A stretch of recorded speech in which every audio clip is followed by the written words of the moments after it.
We need to start this section and this topic with a quick reminder of what domain and range are. If I give you the function y equals x squared, its graph looks something like this. This is a rough sketch, so bear with me. The domain of this function is all real numbers because there's no restriction on the values I can plug in for x. X can be positive, negative, 0. X can be a fraction.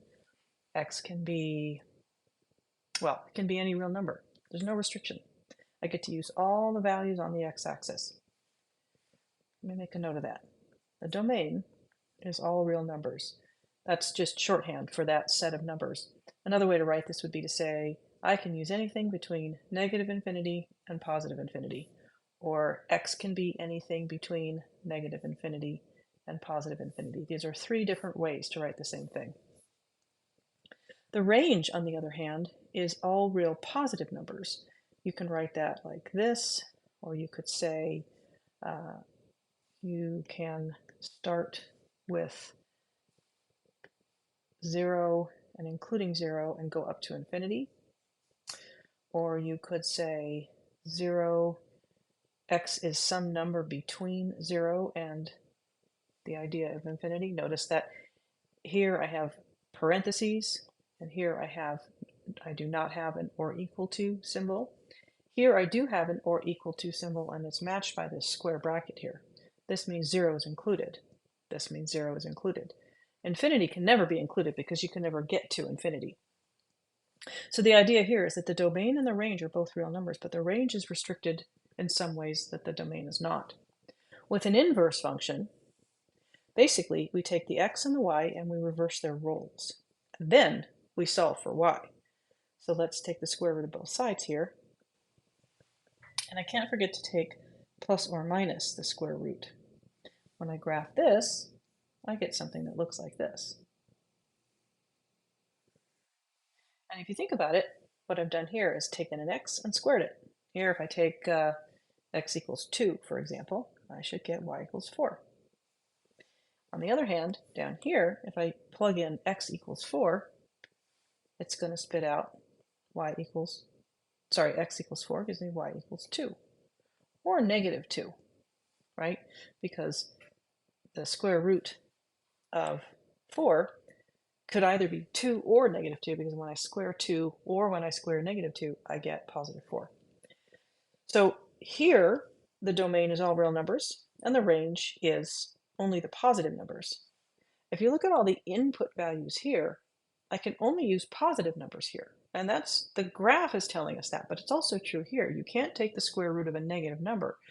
You can, you get a complex number. We know how to deal with those, but in terms of graphing them, we can't. In terms of using them in algebra and using them in the applications that we want, we generally say you can't take the square root of a negative number. Okay, so the domain here is all real numbers, and the range, well, look at this. All the y values end up getting used. So that's an interesting observation to make. The domain of the inverse of a function is the same as the range of the original function. And the range of the inverse of a function is the same as the domain of the original function. That happens every time because x and y are changing roles. The domain is all the x's and the range is all the y's that get used. So those change roles as well. They just change positions. Now, something to keep in mind is that this is a function because if I pick any x value you want is only going to produce one y value. It's not a one-to-one function, but it is a function. This relation down here, this graph down here, this is not a function. It fails the vertical line test. In other words, if I draw a vertical line through this graph, there are two possible y values that I could get by plugging in this 1x. So that means the original function is not one-to-one. Now, what does that mean in terms of the algebra? It means that even though I made the point of taking plus or minus the square root of x, algebraically, that's important. But graphically, in terms of functions, it produces something that's not a function. So I'm going to need to restrict the domain of this function in order to create a function down here. In order to do that, one way to do it is to make this a function and then restrict the domain here so that it matches. And you could either erase the top half of this or the bottom half, and it's traditional to let go of the bottom half. If I let go of the bottom half of this graph, then my vertical line test is passed, right? When I draw a vertical line, this value of x right here only produces one y value. Now, where did I get those? Here, my x's were positive and my y's were negative. That means in the original function, the x's were negative and the y's were positive. So we're looking at this part of the graph over here. So now I'm going to erase that part of this original graph. And that makes both the original graph, the original function, and the inverse function functions. And they're both one-to-one, right? Not only are they functions, but they're one-to-one. One x produces one y, and any given y can only be traced back to one x. Here, if I have a y value of 4, originally I could trace it back to both positive 2 and negative 2. But now I can only trace it back to positive 2. That makes it a one-to-one function. Now, what does that mean about the domain and the range? Well, originally the domain of this function, this graph, was all real numbers, right? We were allowed to use negative x's, but we've restricted the domain now so that we end up with a function when we take its inverse. So the domain is no longer all real numbers. It's all the real numbers, including 0 and to the right of 0. So I need to change this a little bit. The new domain, the restricted domain, is, I think I'll just go here, 0 to infinity, or 0 is less than or equal to infinity. Sorry, 0 is less than or equal to x is less than infinity. What this notation says is that x is between 0 and infinity, and it includes 0, but it does not include infinity. The range is the same. The range has not changed. It started at 0 and it went to infinity, and that's still the same. In fact, I can use that notation here as well. Actually, that's a little bit misleading. It should be all real positive numbers and 0. So I'll do that. This says it's the set of all real numbers, all numbers including all the positive real numbers and 0. Now, has that had any impact down here? Well, it has, because the domain changed here. The range is going to change here. So I'm going to say the range is no longer all real numbers, but in fact, the set of all positive real numbers and add 0 to the possible options. Okay, this says real numbers that are positive and 0. 0 is neither positive or negative, so we have to include it explicitly in the set. So changing the domain here changes the range down here. Changing the range here would have changed the domain, but since it didn't change, I'll add n0. Since it didn't change, the range didn't change for the original function, the domain does not change for the inverse function. All right, let's take a look at what this means in terms of trigonometry. We'll start with our most basic, sort of best understood function. I think that's y equals the sine of x. We've known about it the longest, we've worked with it the most, all right? Here, the input is all real numbers, right? I can use any value I want for x. But what is x? It's an angle, right? I can have 1 radian or 2.7 degrees, but the numbers that I use there can be any real number, 2,762 radians. That's a perfectly legitimate input value. So all real numbers is the domain for the sine of x. The range, on the other hand, the values that get used, I'm just making up a scale here, the values that get used when you graph the sine of x only go up to 1 and down to -1. So we could say -1 to 1, including -1 and including 1. Or we could say -1 up to and including 1. Either of these notations works. Also, you can use interval notation in the domain, and you can use inequality notation in the domain.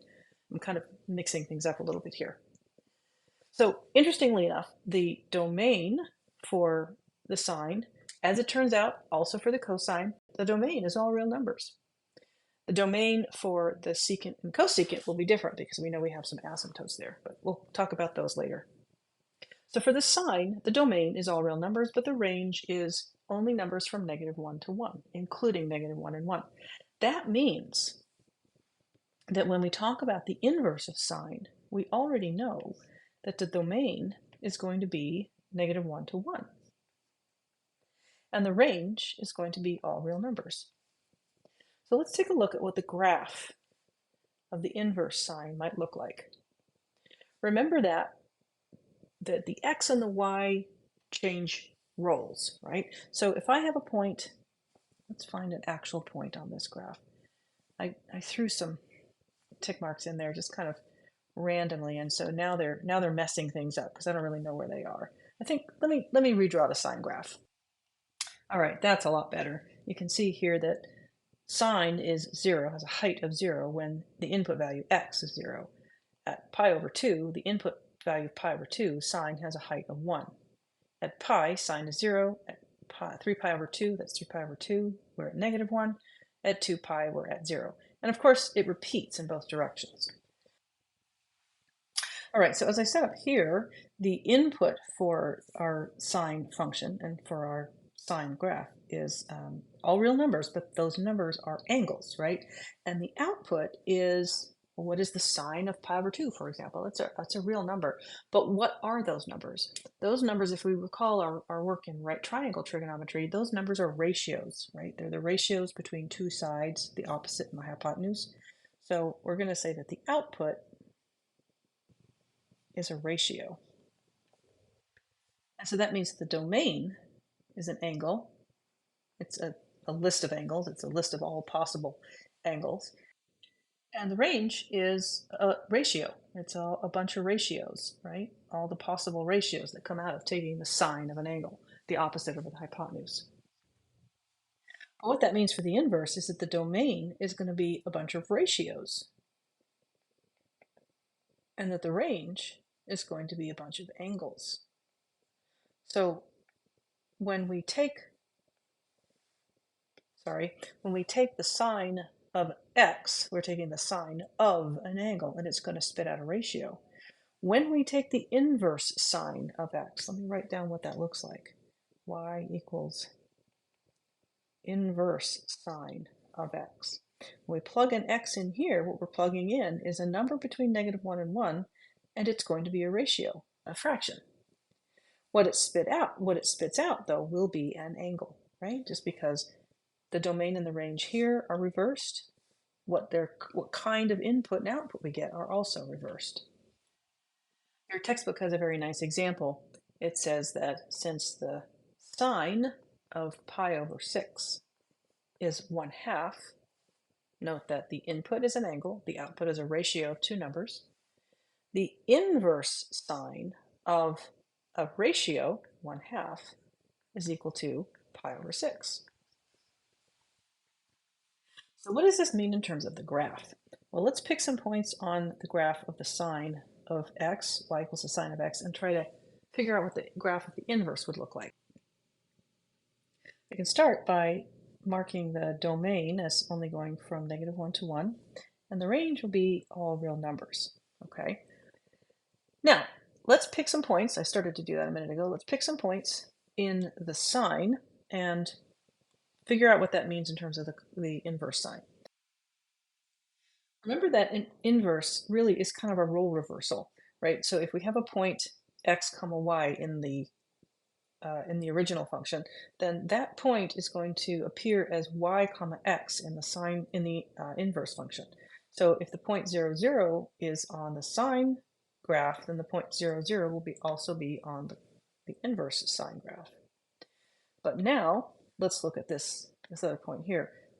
Pi over 2 comma 1 exists on the original graph. So 1 comma pi over 2 is the point that's going to be on my inverse graph. So now we need some kind of a scale that tells me where pi over 2 is. And how much of a scale might I need? Well, it looks like this graph goes from 0 to 2 pi, and I might need some values in the opposite direction as well. So I'm going to try to increase my scale here a little bit so that I can get all the way up to 2 pi. It turns out I needed to actually redraw it, so I've done that now. Remember that we had 0, 0 in the sine graph, so we also have 0, 0 in the inverse sine graph. If we have pi over 2 comma 1 in the sine graph, we're going to have 1 comma pi over 2 in the inverse graph. We have pi 0, so 0 pi. 3 pi over 2, negative 1, negative 1, 3 pi over 2. And last but not least for now, 2 pi comma 0 becomes 0 comma 2 pi. Going back in the opposite direction, I want to make a note that we have negative 2 pi comma negative 1. So on my inverse graph, that's going to be negative 1 comma negative 2 pi. So this graph should look, I think I'll use a white line. This graph should look something like this. This may not be my best work. But there you have it. That is the graph, or a graph, or an attempt at a graph of the sine inverse. Now, just like we had with the square root, we're going to have to do some analysis here. Notice that this is no longer a function. It's never been a function, right? This graph is not a function because the vertical line test would fail. I could have seen that here by noticing that a horizontal line test here would fail. So what I need to do is figure out which part of this graph I'm going to need to work with and then go back up here and restrict the domain so that it matches. So which part of this graph should we use?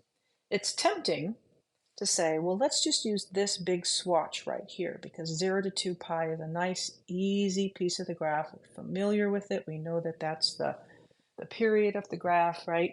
The problem with that is that it's still not a function.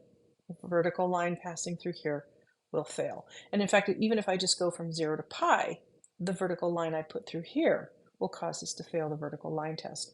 So I can't use even this part of the graph. Where does it start doubling back on itself? If I go from 0 and I go up to here, it's right here that the graph starts doubling back on itself. So I need to erase all of this.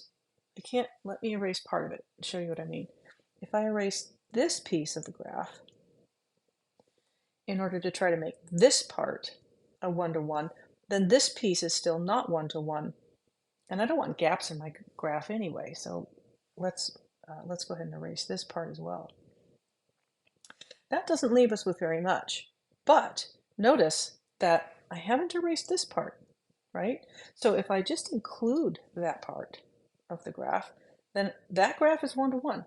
Sorry, that graph is, this graph right here is, it is 1-to-1, but it's going to pass the vertical line test. So this is a function. Now, what did I do here? What values of y did I end up using here? That will tell me what values of x I can use here. Well, y goes from negative pi over 2 to pi over 2. So up here, x has to go from negative pi over 2 to positive pi over 2. So let me just highlight that for now rather than erasing anything. This is the part of the graph, the original graph of the sine of x that goes with the part of the graph of the sine inverse that we've been able to identify as being a function, okay? So where my domain used to be all real numbers here, right, used to be all real numbers, I now need to restrict that as being from a negative pi over 2 to pi over 2. And I can include negative pi over 2 and pi over 2 because where I have negative pi over 2 here, if I include it, it doesn't make the vertical line test fail. Same thing here. When x is pi over 2, sorry, when x is 1 and y is pi over 2, if I include pi over 2, make sure I get all of the values down to that point gone. If I include pi over 2, that does not cause the vertical line test to fail. So I can include negative pi over 2 and pi over 2. That means I can include negative pi over 2 and pi over 2 in the domain of the sine function, okay? That changes the range of the inverse, negative pi over 2 to pi over 2. And let's take a look at the range of the function and the domain of the inverse. The range of the function still goes from negative 1 up to 1, and the domain of the inverse still goes from negative 1 up to 1. So those values stay the same. The range is still -1 to 1. The domain of the inverse is still -1 to 1. But the domain of the function is now -π/2 to π/2, and the range of the inverse is -π/2 to π/2. Now, there are some interesting implications here. One of the things we've said is that if we want to take the inverse of sine, we have to restrict its domain.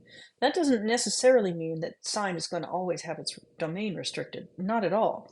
It's only if we want to work with the inverse of sine that we have to make this restriction. In the same way that we don't always restrict the domain of y equals x squared. Sometimes we want the whole parabola. But if we want to talk about the inverse of y equals x squared, and we want to talk about it as a function, then we have to restrict the domain. Same thing goes with sine. The same thing it will turn out goes with cosine and tangent and all the others. I'm not going to talk about cosine or tangent here because cosine has pretty much the same process involved with finding its inverse, finding its restricted domain as the process we use for sine.